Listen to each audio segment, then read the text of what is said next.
Welcome to another edition of Valley Newsline. Hello, I'm your host, Ron Whitlock. Thank you for joining us on the program. In the studio, we have as our guest Representative Aaron Peña from Edinburgh. Thank you for joining us, Aaron. Sure. Fresh off the highway from the state capital, Austin, where he has been through his third session of the Texas legislature, one that was quite thrilling and quite involved by this representative and other representatives from our legislative delegation. We're going to get into everything that happened, so stay tuned. But first of all, we want to talk to Representative Peña about whether or not he's going to be running for re-election. There's been some talk around the state capitol and here in the Rio Grande Valley about whether or not he's going to be planning to run for re-election when that time comes. Before we get his answer, we're going to take you to a video clip that occurred at the state capitol, just off the Senate floor. We were talking to Senator Eddie Lucio, Democrat from Brownsville. And at the end of our taping, we're going to be running a program later on in a couple of weeks with Senator Lucio from the state capitol. At the end of that taping, and we asked him whether or not he's going to be doing anything special as it relates to his future, and this is that interchange. And I hope to be here another 6 to 8 years, at least. That's your plan? Well, I might run for Congress after Really? the census. Really? It just depends where we're at. You're never too old in this job, in this work, do you think? No. Age has nothing to do with it I anymore. think that'd be wonderful. Thank you. So this is pretty exciting news. Was a rumor around the Rio Grande Valley for a long time, Aaron, about whether or not Senator Lucio would at some point in time run for Congress. Here he was telling me that he would indeed like to do that, but he's going to be waiting for the next census numbers to come out. That's 2011. Sure, we have redistricting after that point, and the lines will be redrawn, and Cameron County and the lower South Texas has always wanted to have a say in Washington. I think the last census, the belief was that Cameron County may take that seat, and perhaps the senator feels as though demographics are moving to South Texas. Running against an incumbent out of Corpus Christi, and he's going to be looking now apparently and looking at those census numbers as to whether or not the Cameron County numbers are bigger than the Nueces County numbers. I'm assuming That's right. That's what he's talking about, because That's right. Solomon Ortiz, who's been in that seat a long time, that's his home seat of Corpus Christi. Looking at a Lucio race coming out of Brownsville, I'm sure that's what he's planning on doing. Sure, every community wants their own congressman, because I've heard our congressman say that it literally translates into hundreds of millions of dollars. And so even though we're one larger community of South Texas, deep South Texas, including Corpus Christi, everybody wants to have their own congressman. And so it's understandable that Cameron County, having the growth in comparison to Corpus Christi, would want to have its own say, and perhaps a larger share of the pie coming out of Washington. Now, Aaron Peña, your plans as it relates to whether or not you're going to be running for re-election? I tell you, I was asked the question earlier, and I said, look, this is a serious question. Every time we're in session, it's 6 months away from the family with very little pay, and I have a wife that I respect. I have a family that I care for deeply, and so I wanted to give them the respect and having a discussion with them. I've had the discussion. We were very successful this session in bringing home a drug treatment center, which was my primary goal. We were successful in seeing the RAC expand its footprint so one day we can have a medical school in the Valley. We're successful in so many other projects. So you talked to the wife, and the wife said? Wife says, why stop now?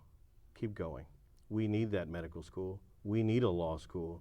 Keep going. You have my blessing. And so having said that, I'll announce here today that I intend to run for re-election. I have a good number of friends. I've built up relationships. We have had a session like no other. I dare say this is probably the best session for the Valley. I know Representative Guillen has kind of rattled off some of the numbers, but and we're going to go to that right now. This is Ryan Guillen, who is the vice chair of the Appropriations Committee, the committee you came off of to go into jurisprudence as chairman, and he gave us a ticked-off list of where all the dollars are coming to the Rio Grande Valley out of the 80th session of the Texas legislature. Here's Ryan Guillen. How did South Texas come out in this session of the Texas Legislature as far as the appropriation and bringing the bucks back to the valley that we put into the hopper here in Austin? Oh, we had a tremendous session, probably the best session ever. We have so many programs that are funded. We've got so many local projects that we funded. We've got several parks, for instance. We've got $600,000 in the bill for Gladys Porter Zoo. We got $400,000 in the bill for the Rio Grande Valley Nature Center. We've got $750,000 for the Will Looney Park in Edinburgh. We have $800,000 for Rio Grande City Park. We have $10 million to fix up the South Texas Healthcare System Hospital in Harlingen. We got $3 million for a new substance abuse center in Edinburgh. We got $45 million for a DPS facility, new DPS facility in Hidalgo County. $5 million for a new DPS facility in Stark County. We have $5 million for the Regional Academic Health Center in both Edinburgh and Harlingen. Each, $5 million each? No, for both. We also have $2 million for the Stark Diabetes Center in Brownsville. We have $4 million to remove the reservoir in McAllen and create a park in the city of McAllen. Move it away from the expressway. Right. We've got $5 million for rural technology centers in Stark County and Zapata County. We also have some huge increases in Colonia paving dollars. We have huge increases in EDAP dollars. I believe we got $42 million more dollars for EDAP, economically distressed area program. UT Brownsville had about a 20% increase in their funds going to their school. UT Pan Am probably had more like a 10% increase. We got an extra $200,000 for STC above and beyond what they're getting to implement their bachelor program, Bachelor of Applied Technology program. Those are the projects that come to mind off the top of my head. Pretty good list. Yeah, pretty good list, and no question that the 80th legislature has been one of the best legislatures in the history of the time I've been here, at least. Having joined Speaker Craddick in getting reelected as Speaker for this term, that's really to a degree how all this happened. It's always beneficial to be a supporter of the sitting Speaker of the Texas House. Period. Yeah, Tom Craddick has been a good friend of the Rio Grande Valley, and I'm very, very happy with the outcome of this session. Not only in HB1 in the appropriations bill, but also in legislation passed. I think collectively the Valley members probably passed close to 40 pieces of legislation individually, and maybe close to 100 pieces of legislation collectively. And very happy about the outcome, and very happy about the leadership that has given us the opportunity to do the very best we can for the Rio Grande Valley and for the rest of South Texas. Now, you heard Representative Ryan Gein, the Vice Chairman of the Appropriations Committee of the Texas House of the 80th session of the Texas Legislature, as appointed by Speaker Tom Craddick of Midland. He said this was the best session that he can ever remember having happened here in South Texas, the Rio Grande Valley. You concur. He was explaining to me how important it is to back whoever is the Speaker of the House and work with him, even though he may be a Republican, in a bipartisan manner. You also have been working in a bipartisan manner. How was your session? Great. It's the best session Any I've bills that you ever wanted? had. Any bills that you wanted passed you didn't get passed? I passed every bill that I wanted to pass. This was a remarkable session. I think I have 33 bills that passed. I led the Criminal Jurisprudence Committee. So that meant that we here in the Valley had a specific say over the criminal justice system. But more importantly, we were part of the leadership team. We see tens, if not hundreds of millions of dollars going to each community. From La Jolla, Rio Grande City, to Brownsville, we have parks spread out galore. In my home community, we built a park next to our museum, which is important. We built a drug treatment center, which was really important to me. And time after time after time, project after project, as you heard from Representative Guillen, we were successful. I dare say that I wish we had asked for more, because being part of the leadership team, being part of the people who are in the room who decide where money is going to go, which laws are going to be passed, is important. And so it was important for Chairman Flores and Chairman Peña and Vice Chairman Guillen and the various other representatives to have an ear that would listen and respond with a concern. And in this session, the proof is in the pudding. Chairman Peña or Vice Chairman Guillen or Chairman Flores been in any of those rooms to bring home the bacon to the Rio Grande Valley if you had not come out and endorsed Speaker Craddick when you did? Let me just say this. Whoever the speaker is, it is important that you have his ear. And if you Whether he be a Democrat or a Republican. Democrat or Republican, last time we had 3 Republicans to choose from. We chose the winner. I dare say whoever it is next go round that wins that chairmanship, we had better have the ear of that leader. He is, some say, the strongest elected official in the entire state, even stronger than the lieutenant governor. And so it is important that we have a relationship with him, regardless of whether or not we agree with him on political philosophy. It's important that you reach across the aisle and that you work with people. And the proof is in the pudding. The proof is in the pudding. You look at what Representative Guillen talked about, you looked at what the Valley wanted, it happened this session. And it'll happen next go round. From teachers to farmers to ranchers. We were concerned about our ranch lands and having them cut up.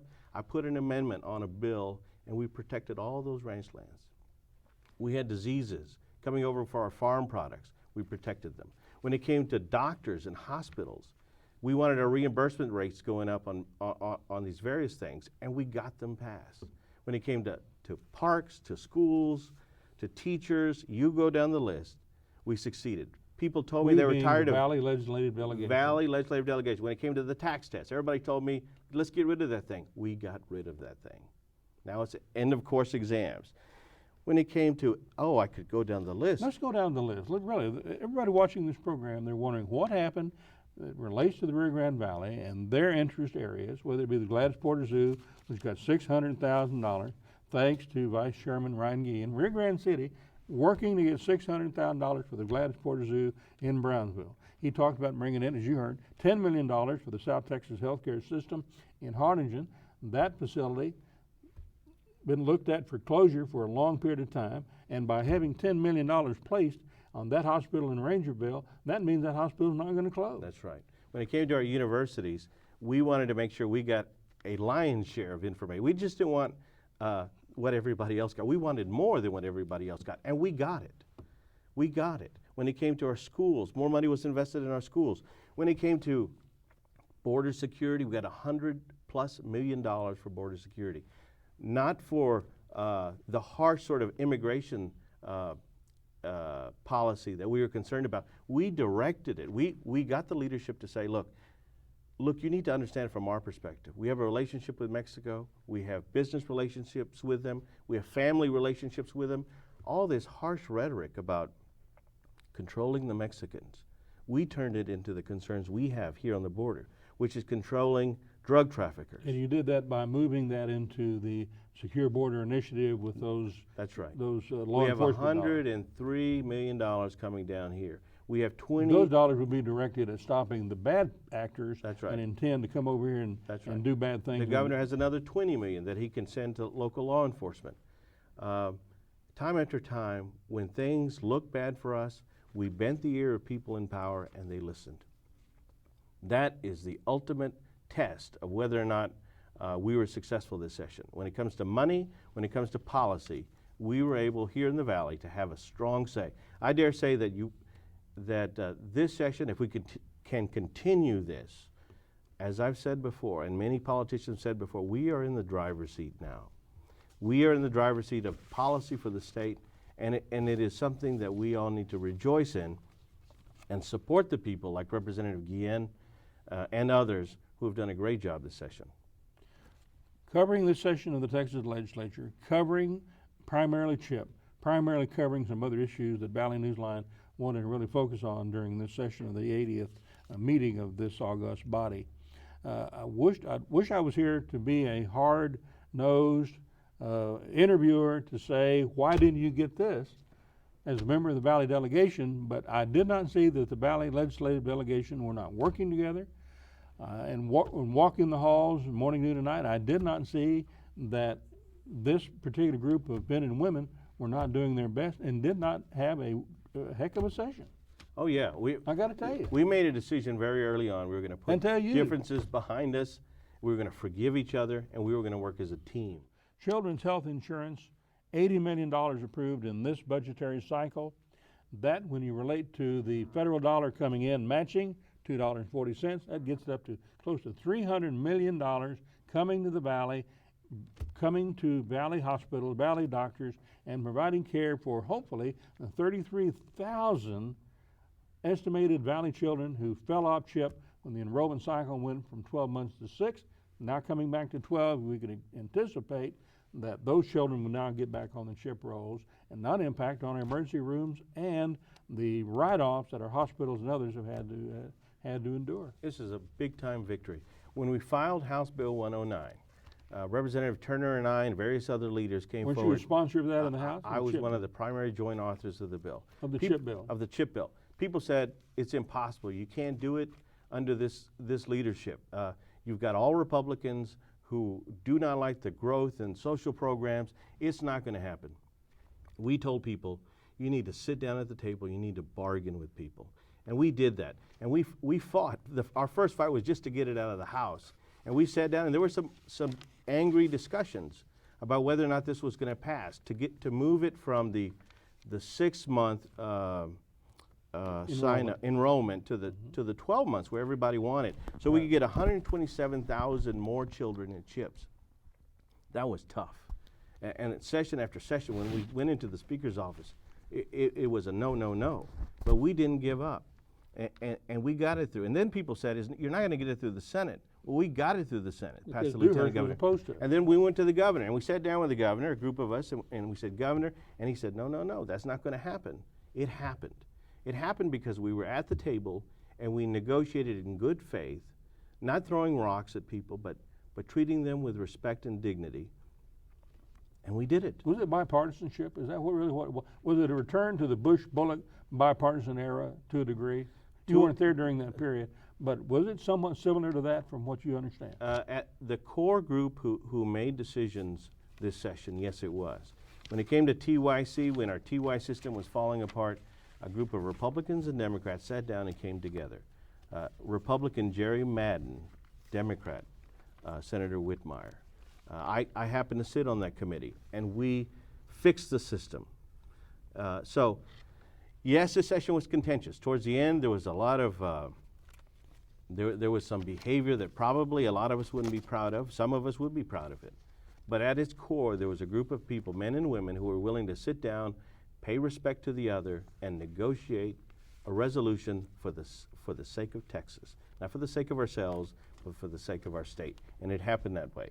So Representative Peña, as one of the three who were part of the Tom Craddick Speaker's tenure as the Speaker of the 80th meeting of the Texas Legislature, Flotus, Guillen, and yourself, part of the leadership team, you were there continuing to support the Speaker until the session was over with, because you'd signed on for that, I assume. Did you feel that? Did you feel an obligation? Did you sign on in the beginning and need to go to the very end? And at the very end, it might be a new day going into the 81st session. I'll ask you what we would expect of any South Texan, and that is, if you give your word to somebody, you honor it.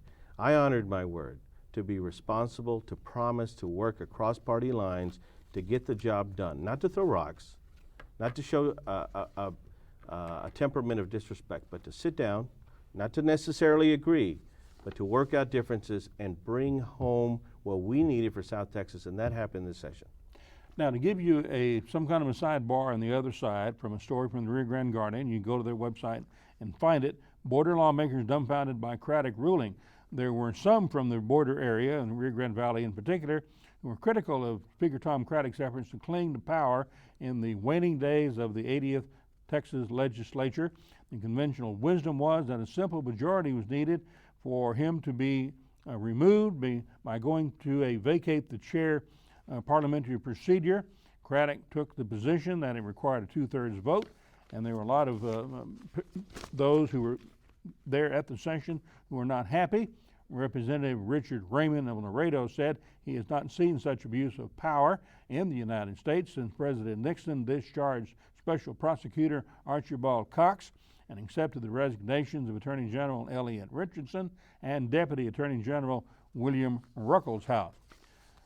On your side, one of your fellow members of the supporters of the Speaker, Keno Flotis, a member of the leadership team, sat in solidarity behind Speaker Craddick for most of the evening when he was trying to be removed under the vacate the chair venue. Flores had a different interpretation of most House members from the Rio Grande Valley region.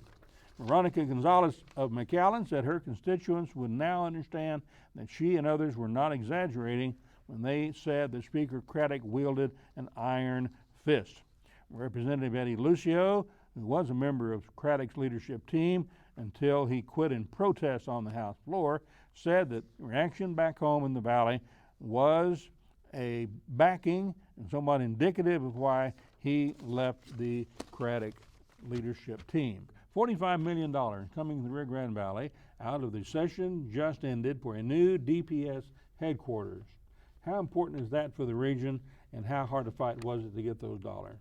We've been fighting for this each session. As we've alerted the state, we are growing really fast. Because what? The Valley delegation worked together in a bipartisan way at the state capitol. We worked with each Correct other. or not Correct. We worked with each other, and we worked with the leadership of the state.